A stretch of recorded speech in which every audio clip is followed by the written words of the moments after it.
Next, we have a presentation by my friend Kenneth Yas.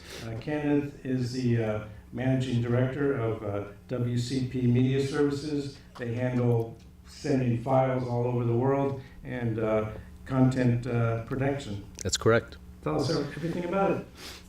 Well, thank you, Jim, very much. This is the second year I presented here. The first year, we didn't have a lot of connectivity here, and consequently, I really couldn't show the application because it is a browser-agnostic, web-based cloud service for high value, for the storage, management, asset management, transcoding, and delivery of high-value content. I wanted to start out with a few questions for those in the audience who have been gracious enough to remain here through the end of the presentation. Thank you so much for being here. How many of you store footage in the cloud of any sort, whether it's cut material or... Yes, indeed. I can imagine the last speaker is probably moving in that direction rather quickly. I know most people store something in the cloud if they're using Google Drive, OneDrive, any of the services that provide you essentially free storage. But in general, the adoption of a cloud-based service for high-value content, whether that be dailies, cut material, or finished programming, has been slow. And this software came out of an effort on the part of the company in Italy. It's an Italian-based company, to provide independent filmmakers, especially those who would go to the AFM market, for example, with the ability to move content around, promote it, store it, transcode it, and manage it in the cloud when ordinarily they'd be using hard media, whether that be videotape or drives or, in some cases, film. And the whole idea was to get them away from that particular set of media, including for promotion purposes, any kind of a DVD or Blu-ray, because it just became unmanageable at an AFM to distribute the amount of content you had to distribute, and quite expensive. So that was the original intention of the system, but over the last couple of years we've developed into something more than that. We're handling now a lot of video archive material for companies that have large closets full of hard drives that they don't know what's on and tend to want to ignore it. But what we're doing for them and others as well is providing them with kind of a unique platform that contains a lot of functionality that you would see in some of the other platforms all in one place. So many of the platforms that I've observed, I suppose you could call them our competition, have certain features that apply to high-value content. By that I mean content that's being produced for media and entertainment, but lacking others. We tend to have a fairly complete and available set of features that would be of interest to this community. And as a result, we're beginning to do business with companies that are essentially the rights holders to large volumes of content. One of our clients is Electus. It's a reality production company that has well over 1,000 hours worth of content that they have to wrangle on a daily basis. They were living at a facility for quite a while until it went out of business, and then they had to retrieve that content, another horror story.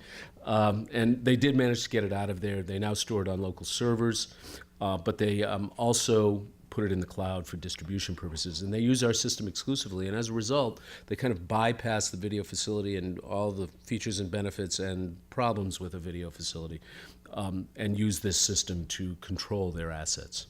So just to give you an idea, this is the main screen, and you can see that there's a wealth of information on the screen which reflects the features of the system, but I'm going to just go through a very quick overview of the system because I don't want to keep you here all night. We're attached to a private data center in Lugano, Switzerland. We have a redundant data center in Geneva. So effectively, we are a private cloud. We're not currently interfacing to AWS or S3 or anything like that, although we're in conversation with them to do that. But our cloud is at a place called the Maresi Data Center. It sits on the backbone of the north-south fiber connection in Europe. It has multiple security clearances. I can go into them separately if you want to know what they are, but it is an extremely secure data center, and as a result, the system is secure as well. Our upload and download capability comes through Signient and Aspera. We use an accelerated file transfer system and encrypt the data from the moment it leaves wherever you are to the moment that it arrives at the facility. And what you're seeing here is the asset management portion of the system. What we have essentially is the ability to organize and contain large volumes of data in this case what I would describe as a flat asset management database. Each entry into the system, therefore each file that's uploaded into the system, must have a content record associated with it. Without that content record, you cannot upload it. What I'm basically saying is that we're not just providing the recipient with a link that is accessible, that makes the data accessible. We're providing them with a record in a secure environment that's password protected, and where the content layer is separate for the application layer. So we're providing unique levels of security at every point in the process. Plus, a lot of information comes along with that. In this case, what we're looking at is a documentary series called American West. The only piece of information that you have to include at the beginning of the process is a title. It establishes a content record for that particular file.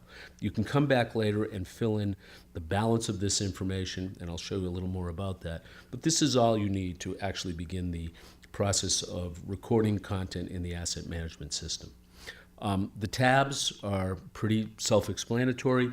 Versions are typically language versions, and certainly some of our content owners have multiple language versions that they want to uniquely identify. The Detail tab is probably one of the more interesting tabs in that the technical data that's contained in the header of the file is reflected in the technical data section of this particular page, and that area of the page is a window into a much larger and feature-rich section, which essentially is the equivalent of an automated QC file confirmation process. So each file that goes up has this information associated with it, and we also create a lower resolution H.264 so you can actually see what you have. Many of the systems out there will not provide you with this. As a result of creating a content record and uploading a folder, you're going to actually see the content, so you get to know what it is. And it's created at an adaptive bit rate, so that depending on what your connectivity is, it'll show it to you at a lower speed or at a higher speed. The other aspect of the system that's pretty interesting is our connection to IMDb. If IMDb has been filled in correctly, there's a ton of information that we can associate with this particular piece of content. In this case, it's a test clip from Phantom Menace, and pull up whatever information can populate a group of fields in our database. So it makes it kind of easy to, especially if it's a well-known project or it has been properly recorded in IMD, for that information to find its way automatically into the system. Another aspect of the system that's interesting is the screening room aspect, and this is what most people are using daily systems for. And there are several of them out there that create low-resolution versions of dailies. But in our case, we provide it as kind of a free service within the system. So if we wanted to send, for example, this catalog to any number of stakeholders in a particular project, it's easily done. You create that, the low-resolution versions populate an individual catalog.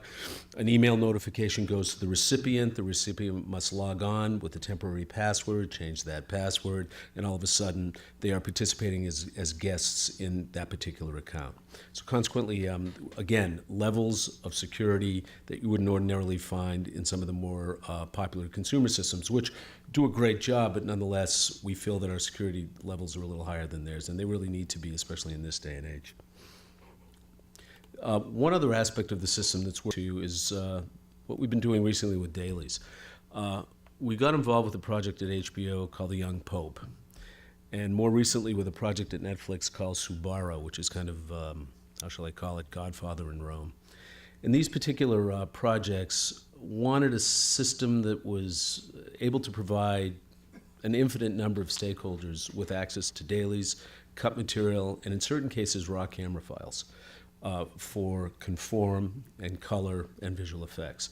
And our system is able to do all of those things, which is great. So I'm going to locate that particular account and give you an idea of how that works. In this case, what we're looking at are dailies, and the tabs, as a result, are a little bit different. So if I select a particular set of dailies, or daily in this case,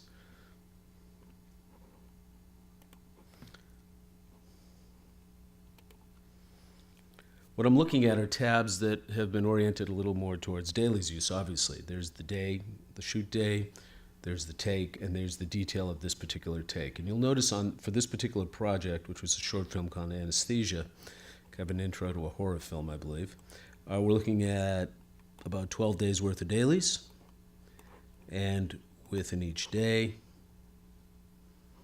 we're looking at multiple takes, obviously. And in this case, take 9 has a screener associated with it that also can find its way into a screening room. You're looking at the admin page, but once again, for somebody on the receiving end, they're going to look at that screening room that I showed you just prior, and they see it on a daily basis, and they can make notes on it as well. Each one of the dailies can be annotated. We're not running time code currently. We'd have to window the time code, but nonetheless, you can use the counter numbers for reference purposes. And we find that some of the people are using this on a regular basis to actually annotate, although in many cases, they just want to see the dailies or have access to them, whether they ever look at them or not.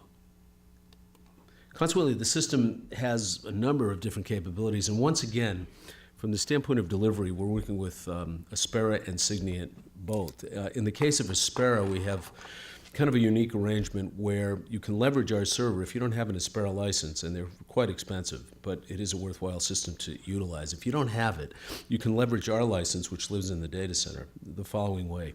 Aspera Connect is the client version of Aspera. That lives within the system. On the receiving end, the recipient can also access Aspera Connect, and consequently both ends are leveraging the license that sits in the middle at our data center.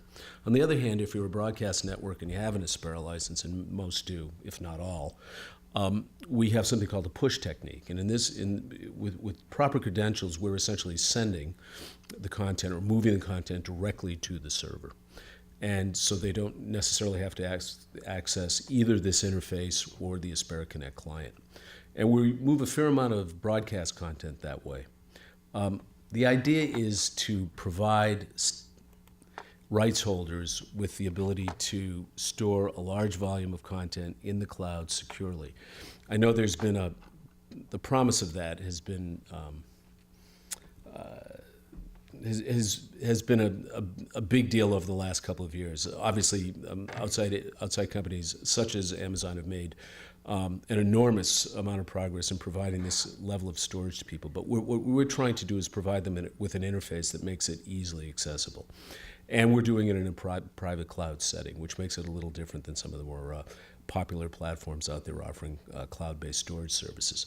Also, we're putting an asset management layer on it that we feel is familiar to this industry, so that and providing search capabilities that make it very easy for you to locate content quickly. That's the fundamental purpose and mission of WCP.